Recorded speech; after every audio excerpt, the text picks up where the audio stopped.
What can ancient yogis tell us about who we really are? Welcome to the Science of Yoga Part 9, Who Am I? When asked the question, who are you? How do you answer?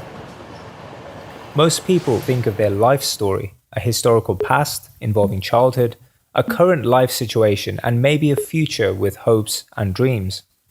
And there's a central character to this story. That's you, the character who has been through the highs and lows of life's challenges. But let's start by noticing that this story is occurring entirely in our own mind. But is this collection of thoughts and emotions who you really are? That's the question we'll try and answer now. Neuroscience admits that the thoughts we have about ourselves are often disjointed and inconsistent. There seems to be no neuroanatomical center to them. But this is similar to what yogis have been saying for thousands of years. There's no enduring center to our thoughts. It's an illusion, they say. Well, let's see.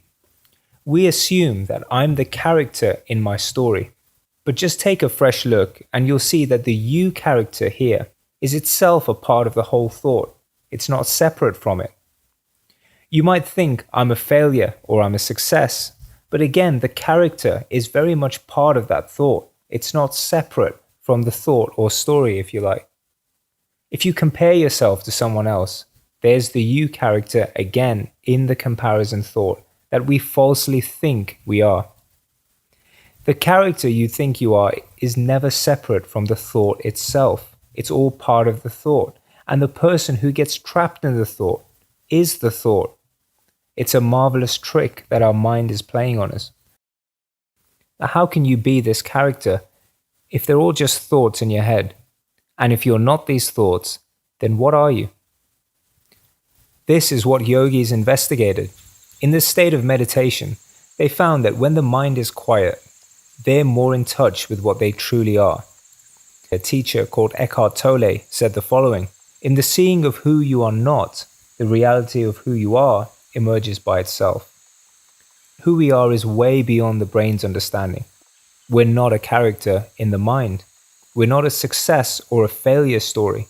We're not a profession, age, or status, or any other thought you could possibly have about yourself.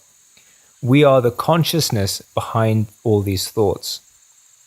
That is our essence. So let's ask again, who am I? But this time don't ask the mind for the answer. Let's go back to our direct experience. Looking through the eyes of the man on the train. In presence, he can see the changing landscape through the train window and the velvet sky above it. But strangely, he can't see his self or story anywhere. He can hear the sound of the tracks and people talking in the background, but he cannot hear his story or character anywhere. He can feel his body and the floor underneath his feet, but still his story is nowhere to be found. He is still here in presence, and he can enjoy this moment, but there's no story necessary. And so while we all have a factual life story, we're a lot more than meets the eye. This is how we glimpse the joy of being